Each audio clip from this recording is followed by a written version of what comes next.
Hey guys, welcome back to another episode of Cooking at Pam's Place. I'm Pam, and yes, we're out in the garden this morning. Why? Because we're cooking steak. So I'm going to cut some fresh rosemary and thyme for our filet mignon. Let's get busy.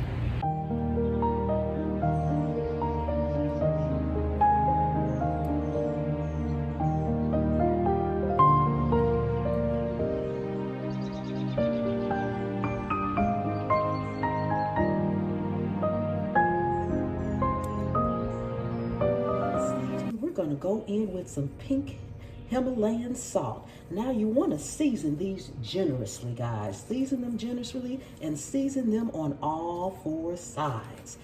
You can use a little garlic if you want to, but a good steak doesn't need anything but a little salt and pepper on it.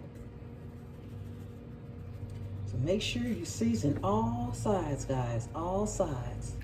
Okay, guys, now that we're seasoned up, make sure your skillet is nice and hot. You want it hot before you put your oil in. Now we're going to go in with just a couple of tablespoons of cooking oil, and then we're going to put our steaks right into this hot skillet. You hear that? That's what you need to hear.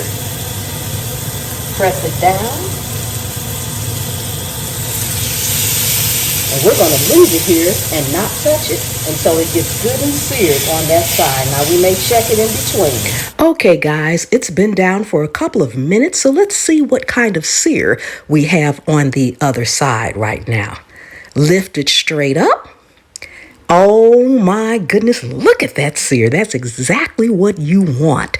Place it back down and let's get the other one turned over. Now we're going to let it cook on this side too, but now we're going to go in with our butter and herbs. So I've got about 4 tablespoons or more or less, and I'm putting it all around the skillet. Let it melt right in that skillet.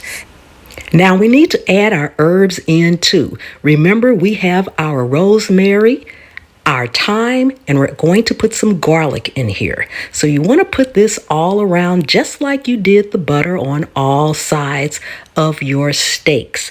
It's going to cook down and add an amazing flavor to the steaks. Now you really can add any herbs that you like. I happen to like rosemary, thyme, and garlic.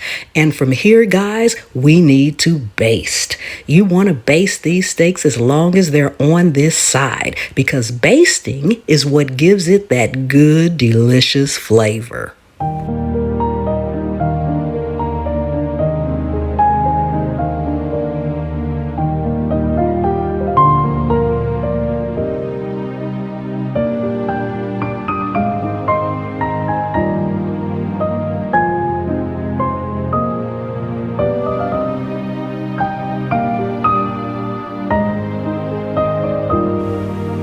Now we're going to sear off the sides. You want to make sure you lift it up and sear off each side. Look at that amazing color.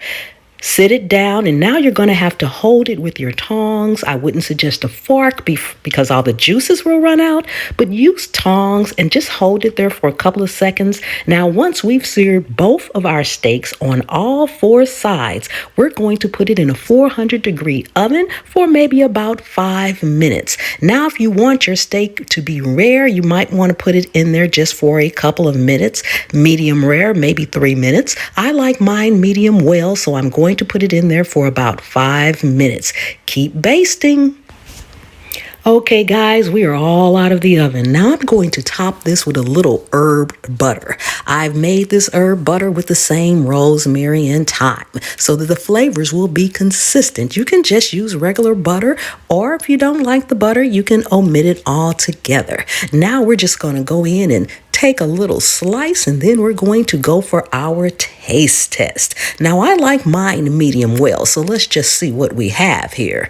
Oh my goodness, this is cutting nicely. It is juicy and tender. You can see the juice is running out, and look at that color on the inside of this steak. Amazing and so tender. Look at that, guys. Oh my goodness. Oh my goodness, it's just juicy and that butter.